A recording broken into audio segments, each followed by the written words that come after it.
আসন্ন পবিত্র কোরবানি ঈদকে সামনে রেখে শনিবার দিনাজপুরের ঐতিহ্যবাহী বিরামপুর পশুহাটে ক্রেতা বিক্রেতাদের উপচে পড়া ভিড় লক্ষ্য করা গেছে। সকাল থেকেই উপজেলার বিভিন্ন এলাকা থেকে গরু, ছাগল সহ নানা ধরনের পশু নিয়ে হাটে আসেন খামারিরা। ঈদ যত ঘনিয়ে আসছে ততই জমে উঠছে পশু কেনাবেচা। বিরামপুর পশুহাট শুধু একটি কেনাবেচার স্থান নয়, এটি এলাকার মানুষের আবেগ, ঐতিহ্য ও স্মৃতির সঙ্গে জড়িয়ে থাকা একটি প্রাণকেন্দ্র। তবে সময়ের পরিবর্তনে একসময়ের ঐতিহ্যবাহী এই হাট আজ বিলুপ্তির আশঙ্কার মুখে পড়েছে বলে মনে করছেন স্থানীয়রা। হাটে আসা ক্রেতা ও বিক্রেতাদের সঙ্গে কথা বলে জানা যায়, শুধু কোরবানি ঈদকে কেন্দ্র করে কয়েকদিনের জমজমাট হাট হলেই চলবে না। বিরামপুর পশুহাটের ঐতিহ্য ধরে রাখতে বছর জুড়ে হাটের পরিবেশ ও কার্যক্রম সচল রাখার দাবি জানিয়েছেন তারা। অনেকেই বলেন, বিরামপুর পশুহাটের সঙ্গে আমাদের আবেগ ও স্মৃতি জড়িয়ে আছে। এই ঐতিহ্য যেন হারিয়ে না যায়, সেদিকে সবাইকে নজর দিতে হবে। হাট কর্তৃপক্ষ জানায়, এবার কোরবানি ঈদ উপলক্ষে পশুহাটে ক্রেতা বিক্রেতাদের জন্য সব ধরনের সুযোগ সুবিধা নিশ্চিত করা হয়েছে। দূর দূরান্ত থেকে আসা মানুষের জন্য বিশ্রামাগারের ব্যবস্থা, গরু ছাগলের স্বাস্থ্য পরীক্ষার জন্য চিকিৎসা সেবা এবং নিরাপত্তা সহ প্রয়োজনীয় অন্যান্য সুবিধাও রাখা হয়েছে। ঈদকে কেন্দ্র করে বিরামপুর পশুহাটে এখন উৎসবমুখর পরিবেশ বিরাজ করছে। স্থানীয়দের প্রত্যাশা, ঐতিহ্যের এই পশুহাট আগের সেই জৌলুস ফিরে পাক।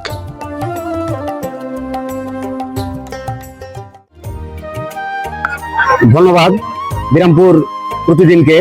আমি 1433 বাংলা সনের ইজাবদার ডাক্তার শাহরিয়ার নাসিদের পক্ষ থেকে বিরামপুর হাটে আগত সকল ক্রেতা বিক্রেতা ভাইদেরকে জানাচ্ছি অগ্রিম ঈদের শুভেচ্ছা এবং ঈদ মোবারক। আমি আপনাদের মাধ্যমে অনুরোধ করব ক্রেতা বিক্রেতা ভাইদেরকে, শুধু ঈদ উপলক্ষে আমাদের এই বিরামপুর হাটে আসলে চলবে না। বিরামপুরের হাটটাকে বাঁচানোর জন্য বিরামপুরের ক্রেতা বিক্রেতা ভাইদেরকে বলবো, আপনারা আপনাদের পশুগুলোকে প্রতিনিয়ত আমাদের এই হাটে বেচা কেনার জন্য আনবেন এবং এই বিরামপুরের হাটের ঐতিহ্য ফিরিয়ে আনবেন। এই অনুরোধটুকু আমি বিরামপুরের ক্রেতা বিক্রেতা ভাইদেরকে বলবো এবং আপনারা আমার এই অনুরোধটুকু রাখবেন। এবং আমাদের আগামী মঙ্গলবারে আরেকটি হাট আছে ঈদের আগে।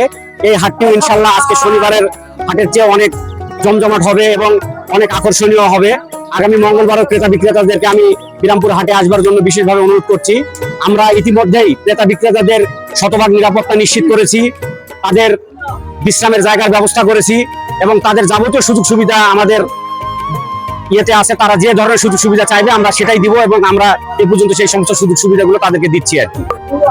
আমি আসছি বিরামপুর হাটে, আমাদের এই যে ঐতিহ্যবাহী বড় হাট। আসছিলাম হলো আমাদের কোরবানি গরু কিনতে। তো গরু কেনার এসে দেখলাম যে আমাদের এই ঐতিহ্যবাহী হাট আজকে পরিপূর্ণ, আলহামদুলিল্লাহ ভালো লাগতেছে। তো মাননীয় মন্ত্রী এবং আমাদের প্রশাসন যারা আছে তাদের কাছে আমার বিনীত নিবেদন যে আমাদের এই হাটটাকে যেন আমরা পরবর্তীতে আবার ফিরিয়ে পাই। এইভাবে একটা জাঁকজমক যেন আমাদের বিরামপুর ঐতিহ্যবাহী হাট আমরা আবারও দেখতে পাই।